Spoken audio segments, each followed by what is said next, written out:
The plate hit the floor before anyone said a word. Vera had been reaching for it. The large ceramic serving dish that Margaret kept on the highest shelf, the one nobody used except for dinner parties, when her elbow caught the edge of the counter and the whole thing went down. It shattered across the kitchen tiles in 3 clean pieces, and the sound of it cracked through the morning silence like a verdict. Margaret appeared in the doorway before the echo died. She was in her cream silk robe, hair pinned loosely, holding her coffee with both hands the way she always did in the mornings, like it was the only thing keeping her upright. She looked at the broken dish on the floor. Then she looked at Vera. She didn't say anything for a long moment, and somehow that was worse than if she had shouted. "That was a wedding gift," Margaret said finally. "I know." Vera was already crouching, picking up the pieces with her bare hands. "I'm sorry, Mrs. Hollins. I'll replace it."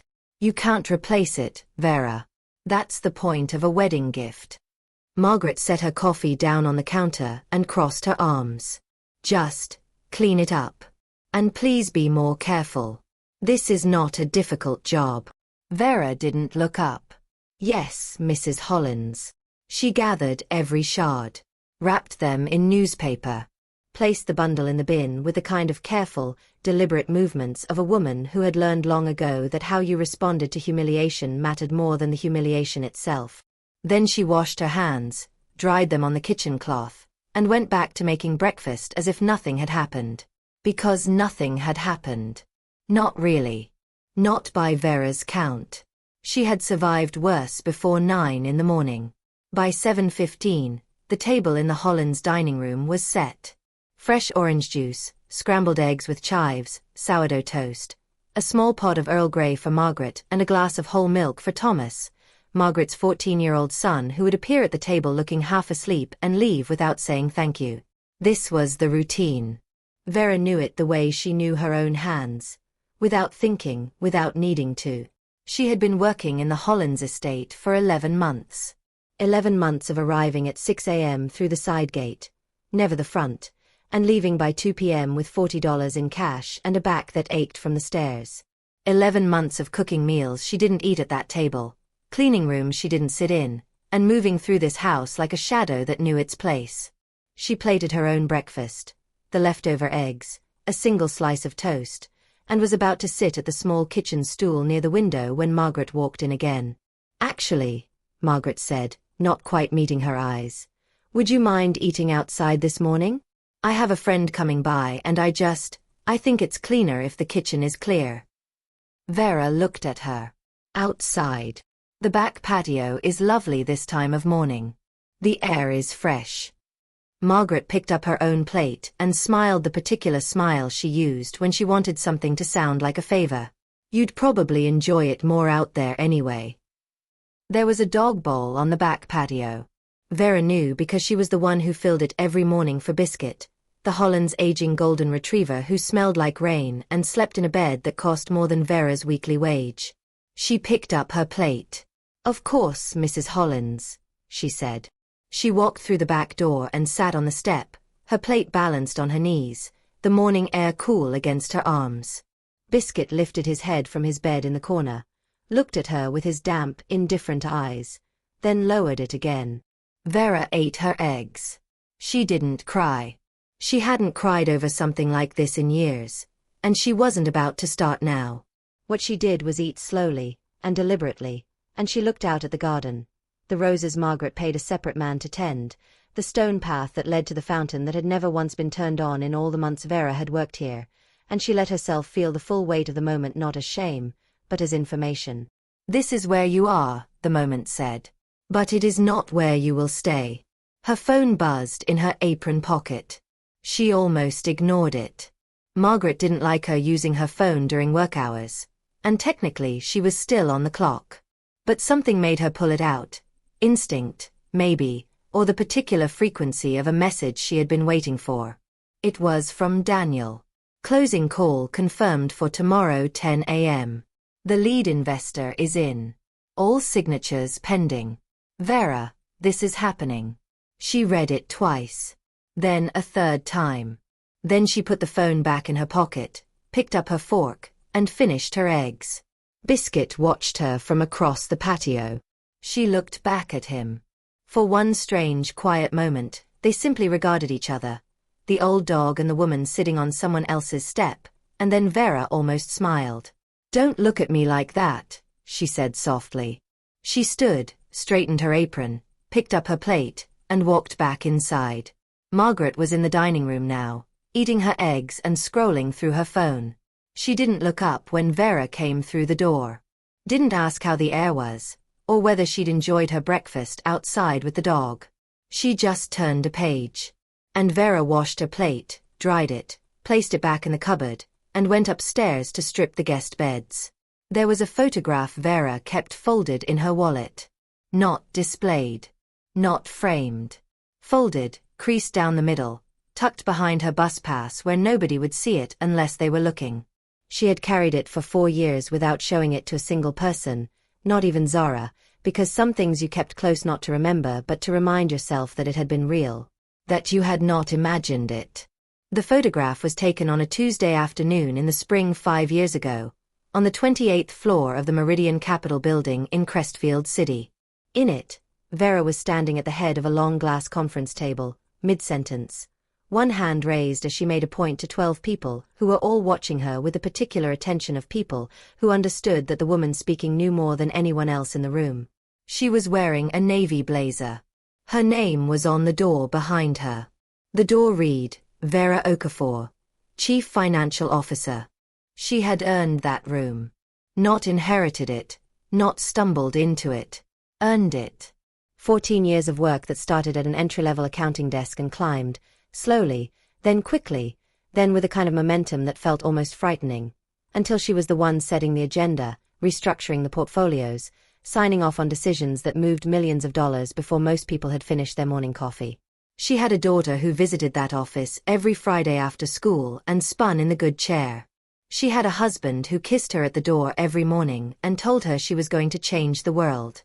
She had a life that felt, for the first time in her adult years, exactly the size it was supposed to be. And then Raymond took it all. Not in a moment. That was the thing nobody understood from the outside. It didn't happen in a single dramatic rupture. It happened slowly, invisibly, in the background of a life she was too busy living to audit. Raymond had been routing money for 14 months. 14 months of small transfers through her accounts, disguised in figures she trusted because she trusted him. Buried in transactions she signed off on because he was her husband and she believed, with a complete and catastrophic confidence of a woman in love, that he would never. When the auditors came, they came for her. Raymond sat across from her in their kitchen the night before the arrest and told her he was sorry. He said it the way people say sorry when they mean I got caught.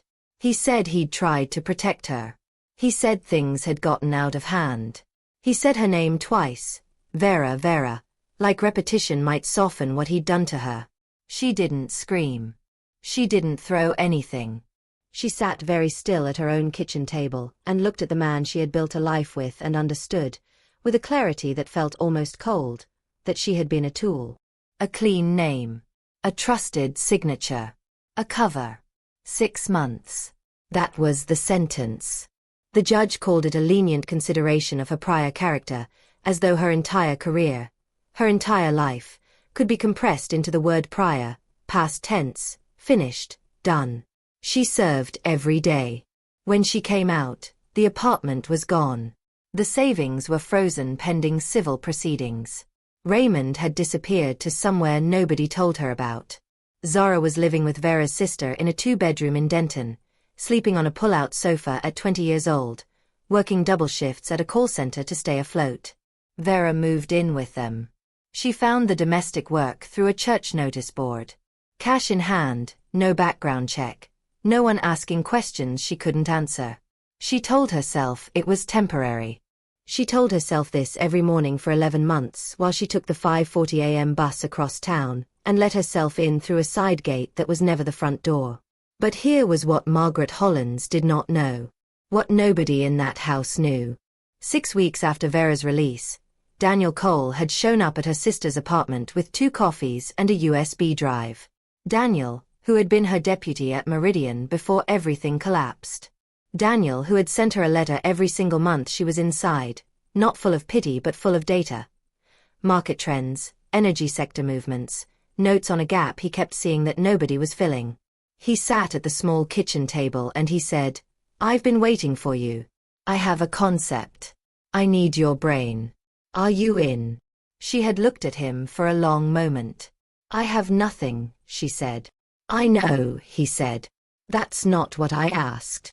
Solara Technologies was built in the margins of her life at the Hollins estate.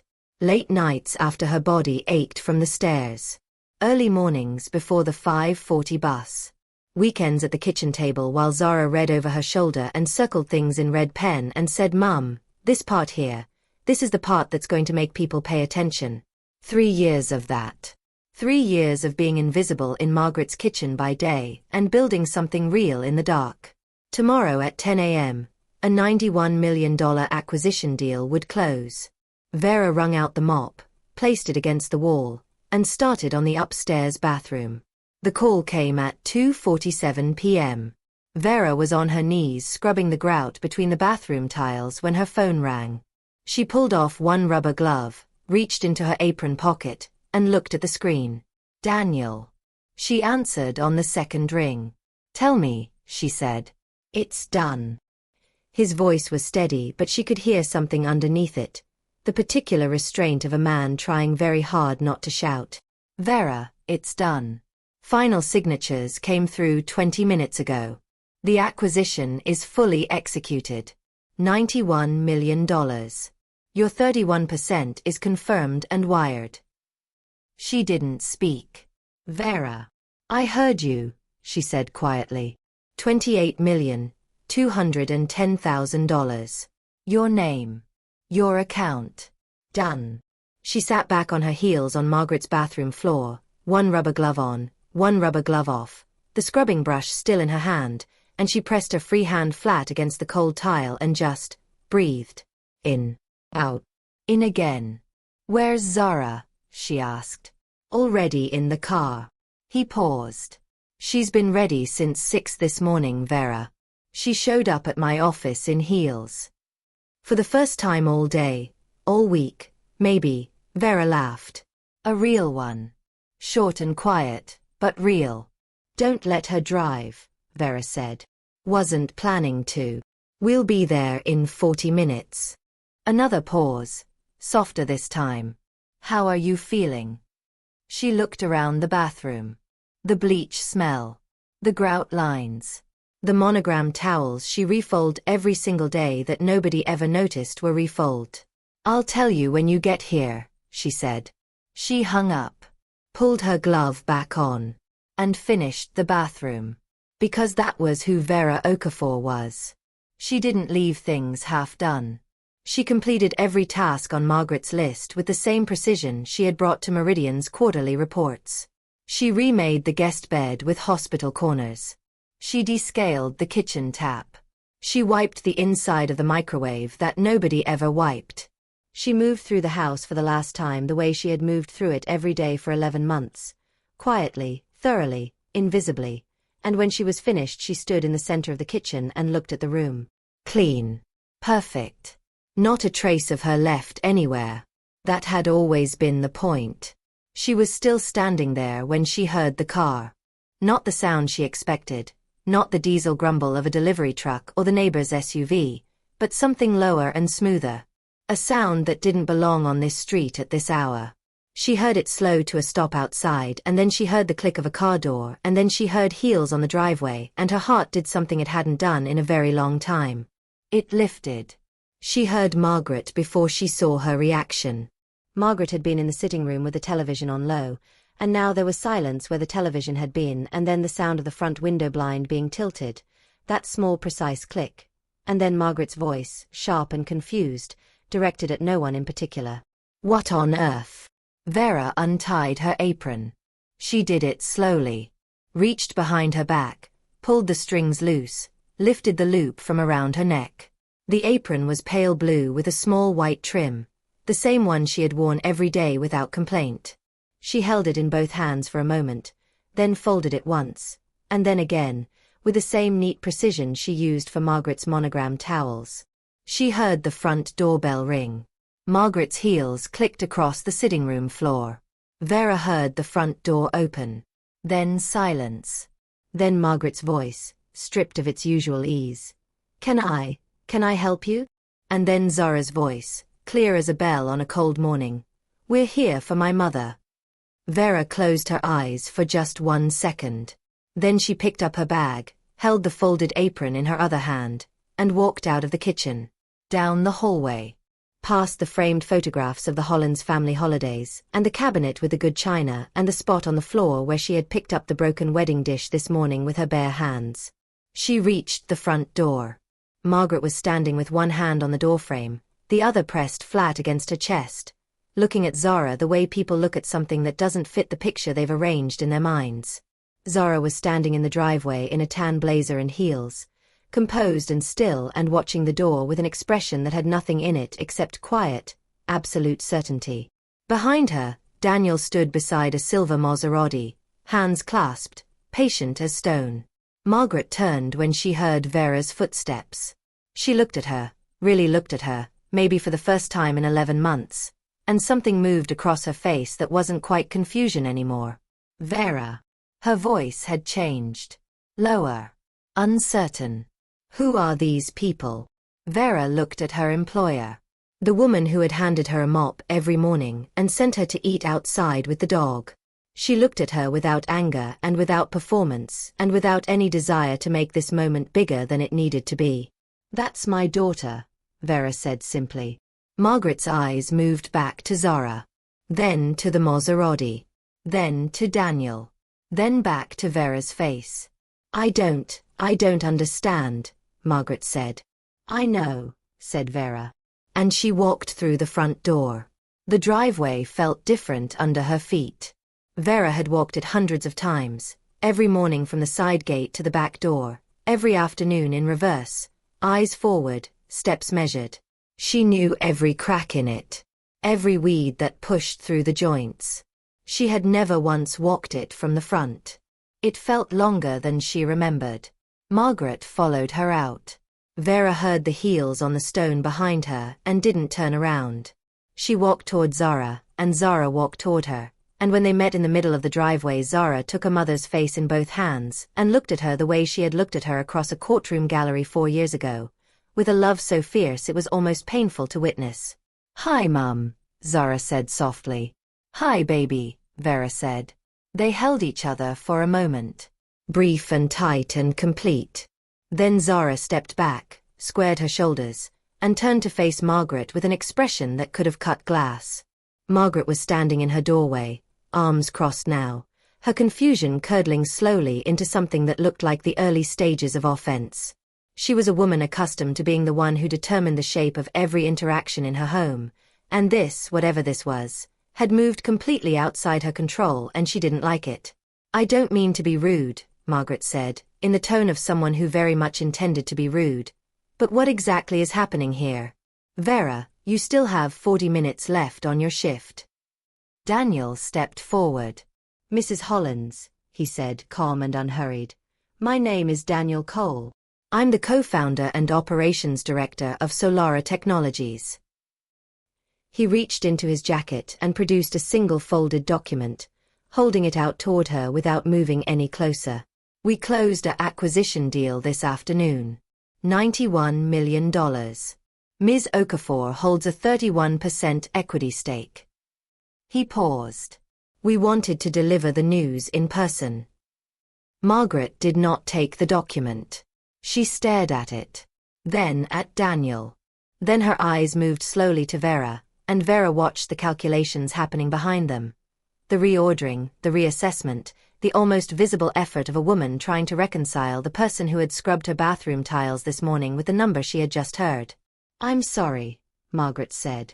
Did you say 91 million? Yes, Daniel said. And Vera, she stopped. Started again.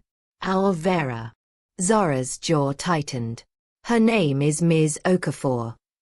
The silence that followed was the loudest thing Vera had heard all day. Margaret looked at Zara. Then back at Vera. Her mouth opened and then closed, and then she laughed.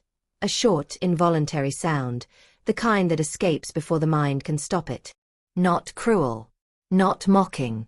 Just the helpless reflex of someone whose world has just rearranged itself without asking permission. "Vera," she said, and now her voice had lost its edge entirely.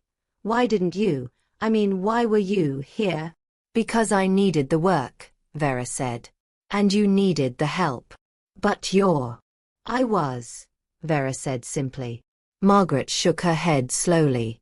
"I don't understand. All this time. Mrs. Hollins." Vera's voice was quiet, but it had the particular quality of a door being closed. Not slammed. Closed. "I'm not here to explain myself. I came to say goodbye properly. That's all." She walked to the Maserati and placed the folded apron on the hood. Gently. Deliberately. "The way you set something down that you will never pick up again." Then she turned back. Margaret was watching the apron on the hood of that car with an expression Vera had never seen on her face before. Something stripped of its usual composure. Something that looked, if Vera was being honest, like the beginning of shame. "Your notice," Margaret said suddenly. "You haven't given notice." "I need 2 weeks, Vera. There are things." "The cleaning company I use charges $40 an hour," Vera said. "Daniel can give you their number. They're very good." She reached into her pocket and held out the side gate key, the one she'd been given on her first day, the one that had never once opened the front door. "I've left the kitchen clean. The laundry is folded on the guest bed." I descaled the tap. Margaret didn't take the key immediately. She looked at it in Vera's outstretched hand for a long moment, and something passed across her face that wasn't anger, wasn't embarrassment. It was the particular expression of a person realizing, too late, the true dimensions of their own smallness. She took the key. "Vera," she said. "Quietly now. All the starch gone. I hope, she stopped. Tried again. "I didn't know." "I know you didn't," Vera said. And she meant it. There was no acid in it, no layered message. Just the plain truth. Margaret hadn't known because Margaret had never asked. Had never looked. Had never considered, not once in 11 months, that the woman making her eggs might be more than the apron she was wearing. That was its own kind of answer. Vera turned to Zara. Zara was already opening the car door, and she had the exact same expression on her face that she'd worn at 7 years old when her mother won a school debate. Pure, uncomplicated pride radiating off her like heat. Vera got in. Daniel started the engine. Through the window, Vera watched Margaret still standing in the driveway, the key in her hand, the folded apron on the hood of a car she could not have afforded, getting smaller as they pulled away. She didn't watch for long.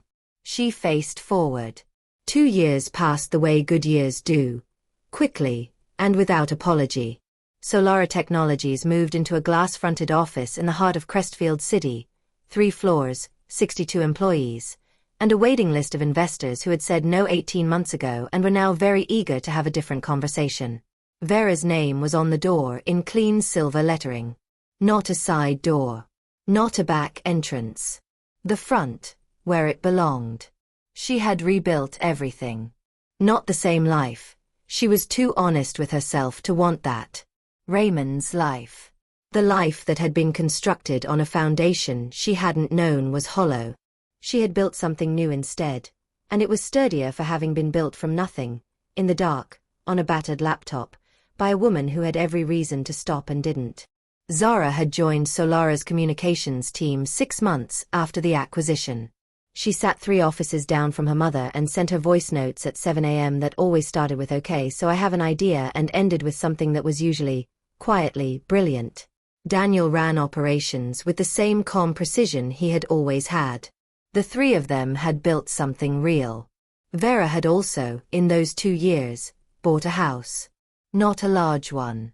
Not a statement. A clean, well-lit townhouse in a quiet part of the city with a kitchen that got morning sun and a front door she walked through every single day without thinking about it, because that was how it was supposed to be. Unremarkable. Ordinary. Hers. She was in that kitchen on a Thursday morning, coffee in hand, reading through a proposal on her tablet, when her phone rang. An unknown number. Crestfield area code. She almost didn't answer. She had learned in the last 2 years to be selective about what she let interrupt her mornings. But something, that same instinct that had made her check Daniel's message on Margaret's back porch, made her pick up. Hello. A pause. Then a voice she recognized immediately, though it had changed. Smaller than she remembered. The confidence drained out of it like water from a cracked glass. Vera. Another pause. It's Margaret. Margaret Hollins. Vera set her coffee down. Margaret, she said.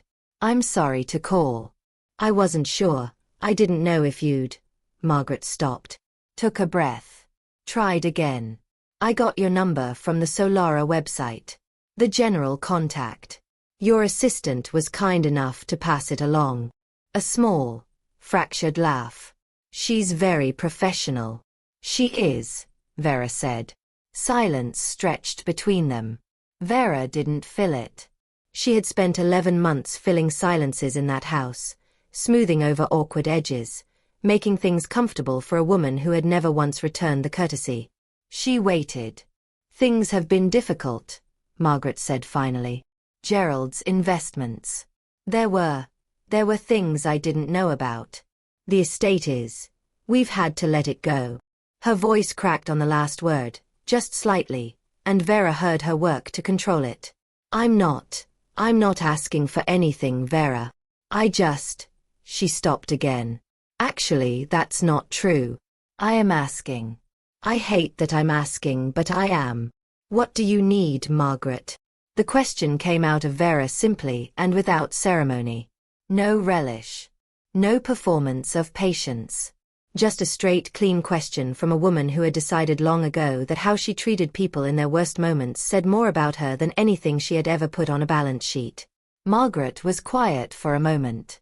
There's a woman I used to know, she said slowly, who I did not treat well. I've had a great deal of time recently to think about that. About the things you do when you believe the distance between yourself and someone else is permanent. When you think, her voice dropped. When you think the way things are is the way things will always be. Vera was quiet. I was unkind to her, Margaret continued. Not in ways I could have pointed to. Nothing dramatic. Just daily. In the small ways that accumulate. A pause. I made her eat outside. Every morning she came to my house and worked, and I made her eat outside like she was. She didn't finish the sentence. She didn't need to. I know, Vera said quietly. I was there. I know you were. Margaret's voice was barely above a whisper now. I'm sorry, Vera. I am genuinely, deeply sorry. And I understand if that means nothing. I understand if you hang up. Vera stood at her kitchen window. The morning sun was doing what it always did at this hour, coming through the glass at a low angle, laying itself across the counter in a long warm stripe. She watched it for a moment. She thought about the back porch, the dog bowl, the ceramic plate balanced on her knees. She thought about the folded apron on the hood of the Maserati, and about the side gate key pressed into Margaret's palm, and about the look on Margaret's face as the car pulled away, that stripped, undefended look of a woman finally seeing clearly. She thought about what bitterness cost. She had watched it hollow people out. She had watched women far stronger than her get swallowed by the very anger that was justified, righteous, entirely deserved, and come out the other side with nothing left to give themselves. She had decided, somewhere between the prison gates and the battered laptop and the $40 a day cleaning jobs, that she would not pay that price. She had too many mornings left. There's an office manager position at our Denton branch, Vera said. It's entry level. The pay is honest. The team is good. She paused. It's yours if you want it. Margaret made a sound that wasn't quite a word. A small, undone sound. Why? She managed. After everything. Why would you? Because someone should have seen you before you lost everything, Vera said quietly. And I know what it feels like when nobody does. She heard Margaret crying then. Not loudly. The quiet kind. The kind you cry when you've been holding something for a very long time and someone finally says the thing that takes the weight off. Vera let her. She picked up her coffee, took a sip, looked at the sun on her counter, her house, her morning, her name on the door 3 miles away. Call the Denton office Monday morning, she said. Ask for Zara. She'll take care of you. She hung up, sat with the quiet for a moment. Then she opened her tablet, found her place in the proposal, and kept reading. Because that was who Vera Okafor was. She didn't make a performance of grace. She just practiced it, the same way she had practiced everything else that mattered. Quietly, consistently, and without waiting for applause. Outside, the morning moved on. And somewhere across the city, in a house that was no longer hers, a woman sat with a phone in her hand and the particular humbling feeling of being seen by someone she had never once looked at. If Vera's story moved you, hit that like button, subscribe, and drop a comment below. Tell us what you would have done differently. Share this with someone who needs to hear it today.